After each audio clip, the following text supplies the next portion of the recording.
پھر آپ کا دل کرے گا یار وہ دیکھا تھا وہاں بھی دیکھو وہاں بھی دیکھو, پھر انٹرنیٹ پر دیکھو گے فوش چیزیں, پھر اس سے آگے بڑھو گے تو یہ خواہشات بڑھتی چلی جائیں گی. تو ایک کام تو فوراً کر لو, بس اس کے بعد میں بیان ختم کرتا ہوں. بریک ضرور لگا لو, جہاں ہو وہیں رک جاؤ.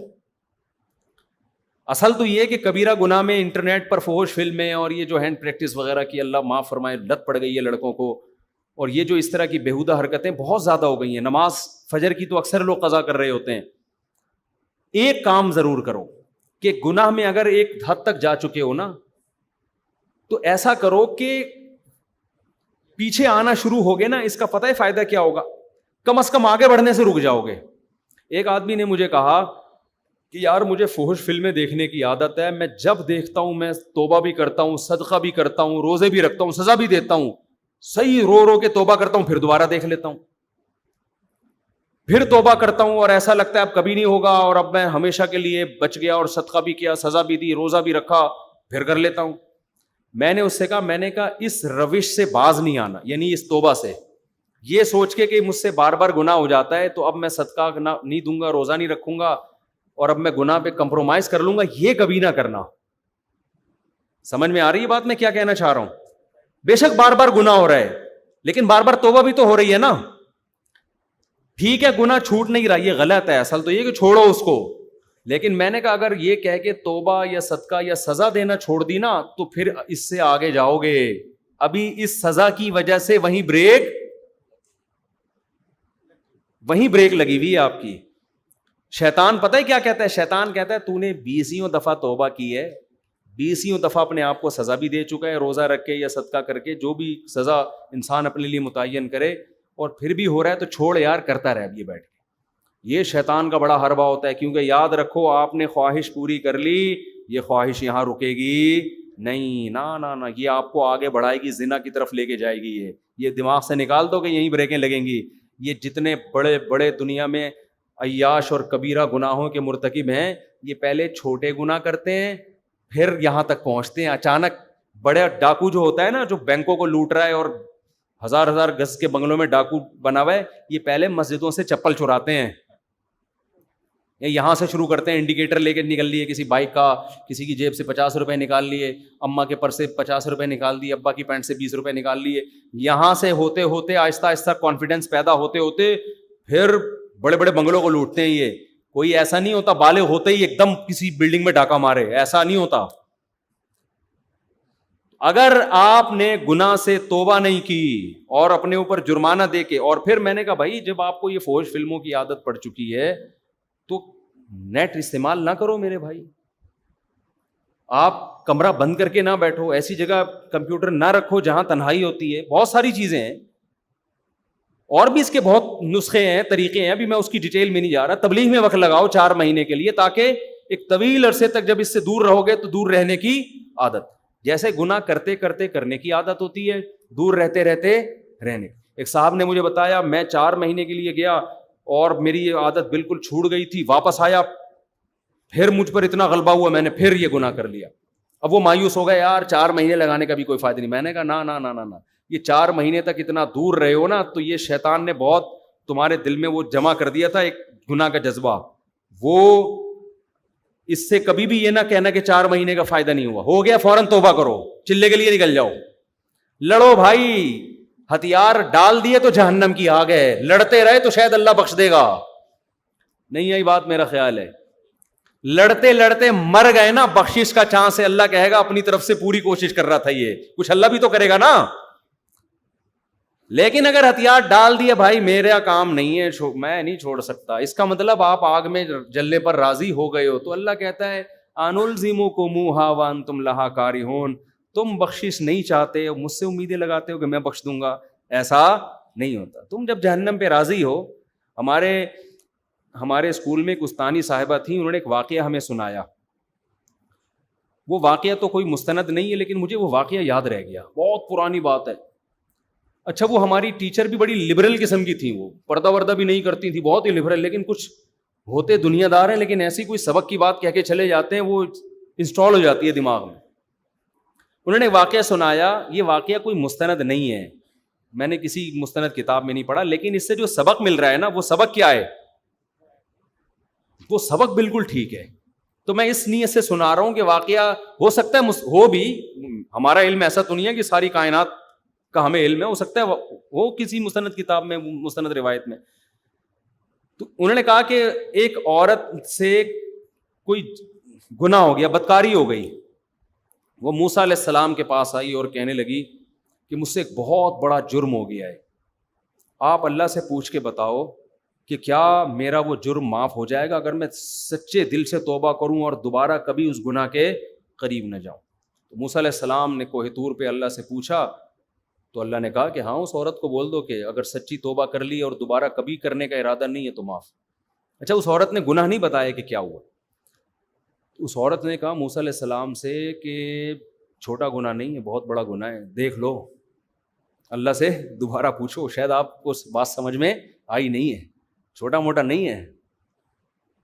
یعنی وہ عورت بھی حیرت تھی, اتنا بڑا گناہ کیسے معاف ہو جائے گا بھائی, تو اللہ سے دوبارہ پوچھو. تو موسیٰ علیہ السلام نے دوبارہ پوچھا, اللہ نے کہا معاف کر دوں گا اگر یہ سچے دل سے توبہ کر لے.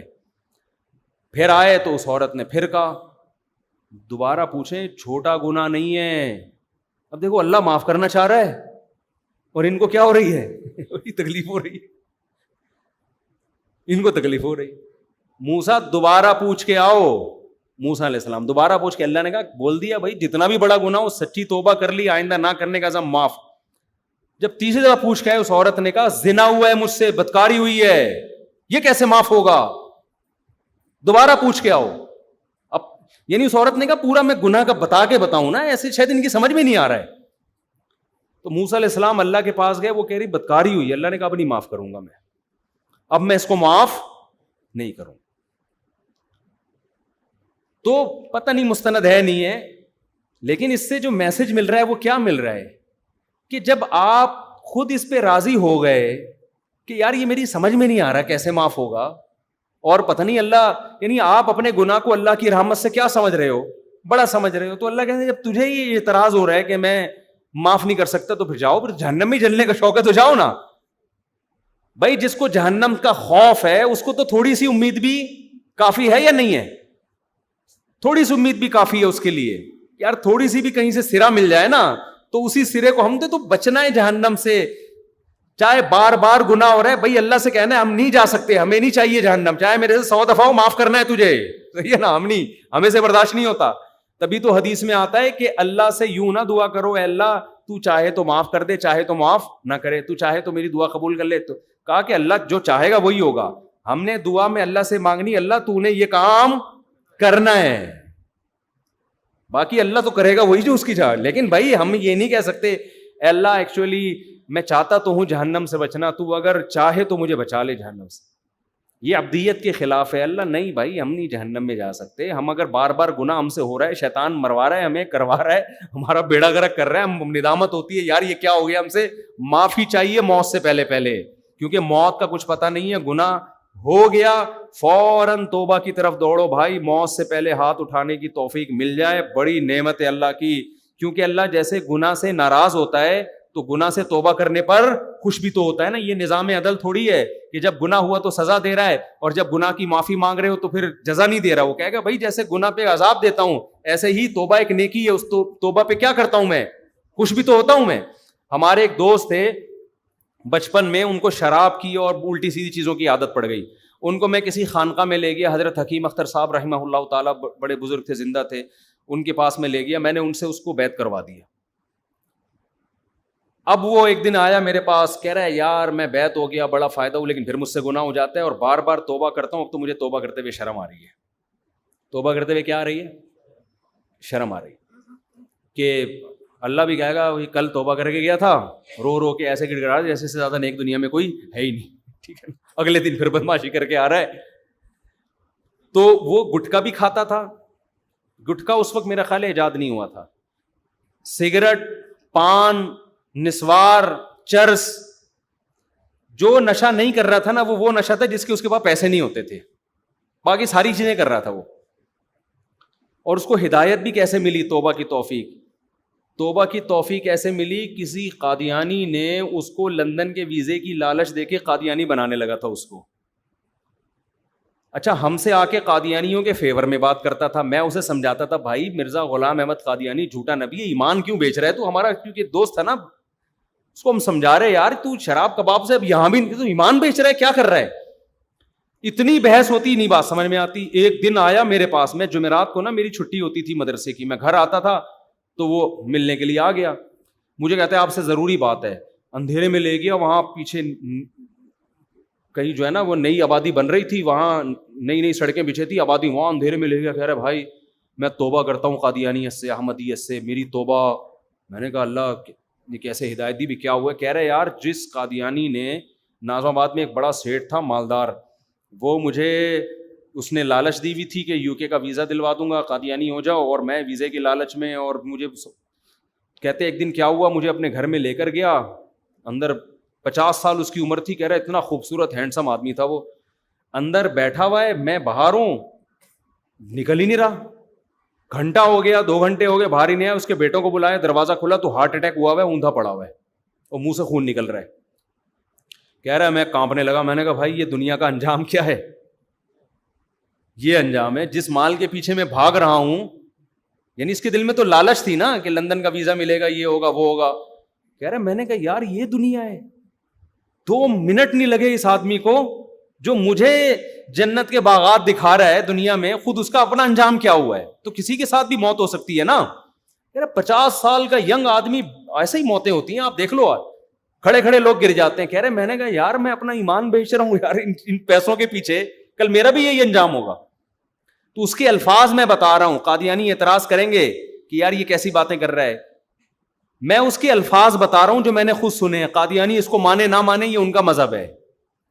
وہ کہتا ہے میں جب دفنانے کے لیے, کیونکہ دوستی تھی نا, جب ان کو دفنانے کے لیے گیا ہوں, کہہ رہے مجھے قبرستان کے نیچے اللہ کی قسم ایسا لگ رہا تھا جیسے آگ جل رہی ہے, اور یہ سب آگ میں, اور اس کو آگ میں پھینک رہے ہیں یہ لوگ, مجھے ایسا محسوس ہو رہا تھا. تو یہ بتاتے ہوئے بھی بڑا جذباتی ہو رہا تھا. ہم نے کہا چلو آپ کو ہماری باتیں سمجھ میں نہیں آئی, لیکن اللہ نے آپ پر رحم کیا. اب اس کو توبہ طائب کیا خیال پیدا ہوا نا, جب آدمی یو ٹرن لیتا ہے تو پھر پورا نیک بننے کی کوشش. کہہ رہا ہے یار میں شراب چھوڑنا چاہتا ہوں, یہ نسوار چھوڑ, حالانکہ نسوار تو حرام نہیں ہے, لیکن میں سب چیزیں چھوڑنا چاہتا ہوں. تو میں اس کو لے گیا حضرت حکیم اختر صاحب رحمہ اللہ تعالیٰ کے پاس, کیونکہ یہ شاعرانہ مزاج تھا اس کا, تو حضرت کی بھی شعر و شاعری بہت ہوتی تھی. اب جب اس نے ان کا بیان سنا ہے تو یہ پھوٹ پھوٹ بہت اثر ہو رہا تھا دل پہ نا. تو کہہ رہے یہ تو سارا میرے بارے میں بیان ہو رہا ہے. تو کیونکہ بدنظری کا اس کو ایسا چیمپئن تھا نا, یہ کبھی کوئی انٹی کہیں سے گزرے اور یہ نہ دیکھے, یہ ایسا ہوتا نہیں تھا. جو خود بتاتا یار یہ عورت میری ایسی مجھ سے بہت کلوز تھا. کہہ رہے عورت میری کمزوری ہے بھائی, کہیں سے انٹی گزر رہی ہوں گھر تک پہنچا کے آتا تھا اس کو.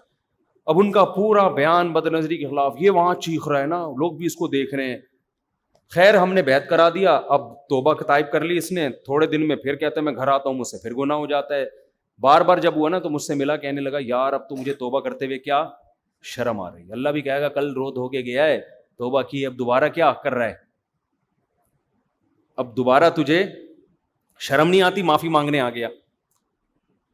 تو میں اس کو دوبارہ لے کر گیا. اللہ کی قدرت, حضرت حکیم اختر صاحب رحمہ اللہ تعالیٰ, میرے تو شیخ حضرت مفتی رشید احمد صاحب تھے, لیکن میں اس کی وجہ سے ان کے پاس چلا گیا. تو وہ بیان میں کہنے لگے یہ اہل اللہ ایسے ہوتے ہیں کہ بعض آپ کے دل میں جو بات ہوتی ہے نا, یہ وہی زبان سے اکثر ان کی دل بیان میں نکل رہی ہو.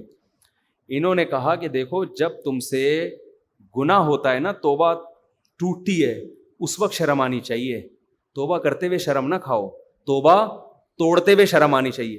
توڑتے ہوئے شرم آ نہیں رہی ہوتی ہے بھائی, اور دوبارہ توبہ کرتے ہوئے آ رہی ہے.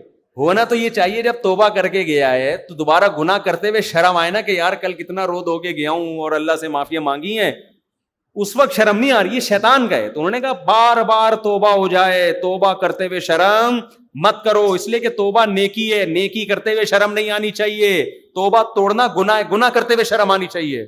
میں نے کہا لے بھیا ہو گیا نا, تیرے اشکال کا جواب مل گیا. تو بار بار اس سے فائدہ کیا ہوگا میرے بھائی, آپ کا اس قدم وہیں رک جائیں گے, اور انشاءاللہ ریورس بھی ہو گیا, ایسا نہیں ہے, آہستہ آہستہ گناہ چھوٹ جائے گا. اللہ تعالیٰ سمجھنے کی عمل کی توفیق عطا فرمائے.